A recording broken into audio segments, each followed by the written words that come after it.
ഇപ്പോൾ ഇവിടുത്തെ പ്രതിപക്ഷ നേതാവിന്റെ നാട് കൂടിയാണ്, വളരെ അടുത്ത ബന്ധമുള്ളവരാണ് നിങ്ങൾ കുടുംബമായിട്ടൊക്കെ. അപ്പോൾ അവരോട് ആരോടെങ്കിലും ഈ പ്രശ്നം ഉന്നയിച്ചിരുന്നു? ഞാൻ പല ഫോറങ്ങളിൽ പറഞ്ഞിട്ടുണ്ട്. അത് ഞാൻ ഇന്ന ആളെയാണ് ഇന്നതാണെന്നുള്ള രീതിയിൽ പറയുന്നില്ല. എൻ്റെ വിഷമങ്ങൾ ഞാൻ പലയിടത്തും ഷെയർ ചെയ്തിട്ടുണ്ട്.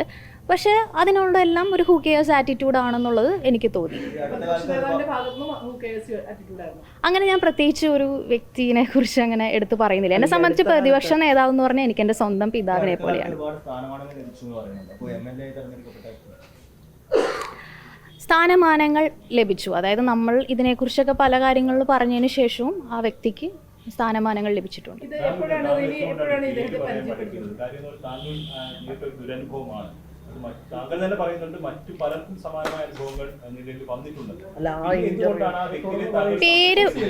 പേര് പറയും സ്ത്രീകളുമായിട്ട് ബന്ധപ്പെട്ട വിഷയത്തിലാണെന്ന് പറഞ്ഞത്. അപ്പം ഇങ്ങനൊരു ദുരനുഭവം ഉണ്ടായെന്ന് പറയുമ്പോൾ അത് സ്ത്രീകൾക്ക് ഇനി അതൊരു ഇതായി മാറില്ലേ?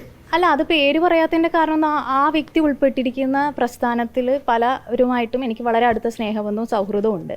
അപ്പോൾ ആരെയും ഇത് ചെയ്യാൻ ഞാൻ ഉദ്ദേശിക്കുന്നില്ല. പക്ഷെ തീർച്ചയായിട്ടും ഇത്തരത്തിലുള്ള ദുരനുഭവങ്ങൾ ഇനിയും ഉണ്ടാവുകയാണെങ്കിൽ അത് അപ്പോൾ നമ്മൾ ആലോചിക്കും.